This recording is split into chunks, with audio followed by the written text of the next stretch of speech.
Thanks for staying with us. So, we saw an article by a gentleman, Mogaji Wole Arishekola, and the article says, polygamy, could it be a secret weapon against prostate cancer? Now, what is implying is that men may require more than one wife in order to prevent prostate cancer. Also implying that men need to frequently do the activities in the other room in order to avoid prostate cancer. Furthermore, in the article, he said that countries where polygamy is quite common, like in the Middle East, in the Northern American areas, the prostate cancer rates are very low compared to countries in the West where monogamy is encouraged. You have a higher rate of prostate cancer, where men are not able to sow their royal oats everywhere and do what they want to do.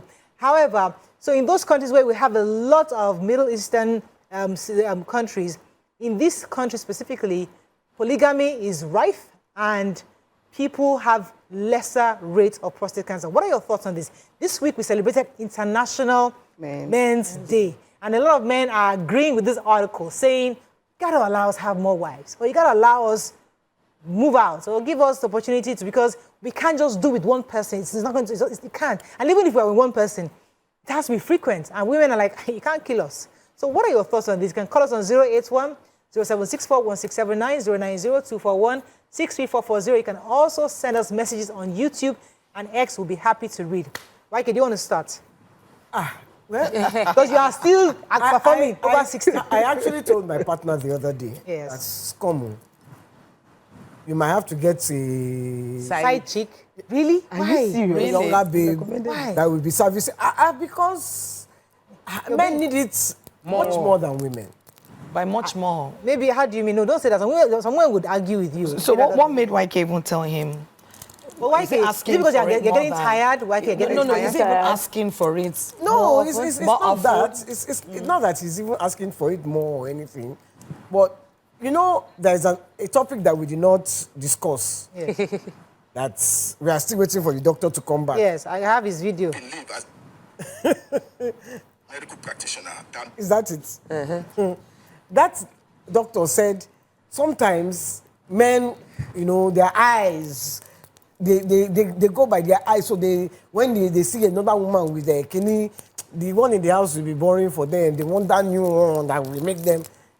Dr. Ken, he said this on one of the radio stations recently, and we had a conversation. We're trying to bring him back. He doesn't live in Nigeria. Hopefully, when he comes around, he will come around. He'll be back soon. So another 1 week. Dr. Ken is trying to encourage polygamy or encourage more activity. What are your thoughts on this article? Do you think that, especially now that we have an example with Wyke. Wyke is over 63, and she's saying her body is getting tired. She's already telling her partner, "Uncle, maybe you start looking for somebody on the side because I can't keep up." And because I don't want you to have prostate cancer, I'm allowing you. So to prevent that at the age of 63, 65, should we begin to allow men to be polygamous or allow them to have extra curricular activities? You'll be giving them at least 5 times a week. I mean, do they not have work? I'm trying to understand. Wait. Okay, let her talk. No. Which work? It's part of work now. Okay, sir. Okay, ma. So I believe that 5 times a week is not bad. My conversation. 5 times a week is not bad for you. It's not bad. Okay. But it's part of the problem for you. I have work. Okay. So my conversation is. Mr. Mark is suffering. He's not suffering. He has work too. So I think that it's important that we don't. Many just say you don't have work. Why can't Ramati we don't have work? So we don't have work. Asking Okute to call it to arrange is because she has work and she's wondering, I have too much work for this responsibility. I think that it differs from person to person. It is important. We cannot argue with science. The science did not say have multiple partners. The science is engage. And the reason is that like all areas of our body, what you don't use would get into this, might fall into might retire. What you don't use might retire. Muscles you don't use will retire. As you get older, you're meant to be more active physically because your muscles are getting weak and all of that. So I believe that the science of it makes sense, but the science of it does not justify having multiple partners. The science of it just means that a conversation needs to be had that the idea of husbands and wives should be satisfying one another. If the man has a need, the woman compels herself to satisfy that need. If the woman has a need, the man compels himself to satisfy it. Don't suffer the next person. And if you need to find balance, you do. If you need to rest a bit more as a woman or need to rest a bit more as a man, you need to do it. So it's not a license to, because what I realize is the comments under these videos and write-up is that, oh, let me go and marry a second wife. Oh, that's why we are cheating. But you see, cheating and marrying is cheating is out of lack of control. It's lack of ability to control yourself that makes you resort to let's not go into cheating. Let me come to you, Doja, because the article we're talking about, this man particularly said that some argue that polygamy is unbiblical, but history suggests otherwise. Major biblical figures like David, Solomon were all polygamous and maintained strong relationships with God. Furthermore, he said the concept of dividing the Bible into old and new is a human construct. God never divided the Bible into Old Testament and New Testament. It was a human intervention. So what God disapproved of is premarital and extramarital relationship, not polygamy. So can we begin to have a conversation to allow our husbands have multiple wives? Because polygamy obviously seems to be healthier for them. Roger. Nobody wants a partner. Because now we're dividing the Bible into two. They said that the Bible doesn't say that. The Bible doesn't say polygamy is wrong. There's nowhere in the Bible that says polygamy is wrong. So where is the construct that polygamy is wrong? One man and one wife. No, that was based on if you want to become a deaconess, if you want to become a leader in church. No, I will bring it out. Okay. So, but even from Genesis, it says a man will leave his wife. I will leave his parents rather, and cleave to a woman. We saw plenty people cleaving to plenty people in that Bible, in that Old Testament. I know. At least that's what the book of Genesis started with. And Jesus Christ came in the New Testament to emphasize that bit as well. I don't want to go into the Bible, David and all of them. But do we think for the sake of their health, for the sake of the man's health? So I have a question. You said the doctor came. A doctor came. No, the video went viral. Dr. Ken talking about we must have. Has it been proven that having multiple wives and having sex as many times as possible is the remedy for prostate? Yes, I think there are scientific findings to back up the fact that if you lack sexual activity, it can increase your risk of prostate cancer. Is different from if you are a person that don't get involved, that don't perform that activity, frequently, you are at high risk. There's data to prove it, and I'll dig up the data.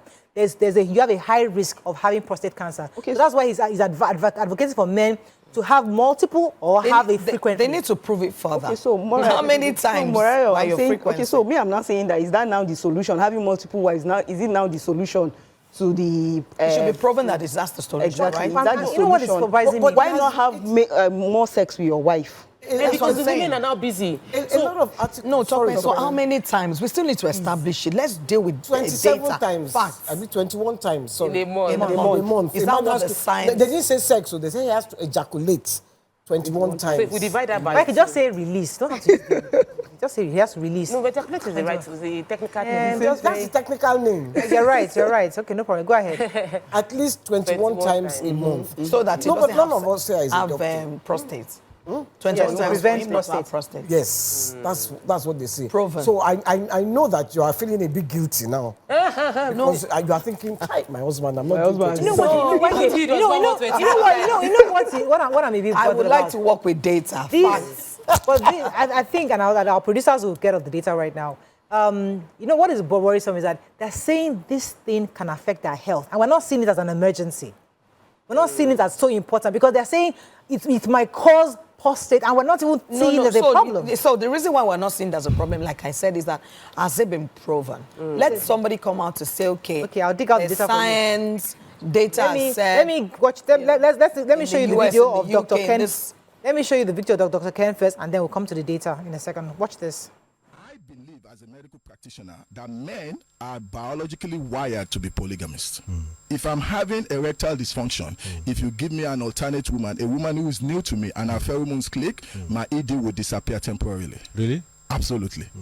And that's why men come to the clinic now and say, Doc, when I'm with my wife, this thing doesn't work. But when I go to my side chick, it wakes up. I just laugh because that's a scientifically proven fact.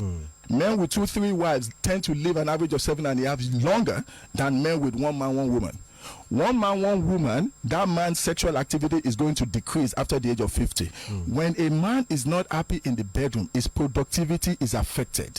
When that productivity is affected, the impact on the economy dwindles. So even the government will not get adequate taxes. You're talking about these great entrepreneurs. If they're not happy at home, they may spend more time at work, that their productivity goes down, and their unit at home is affected because they know they're not going to get any performance there.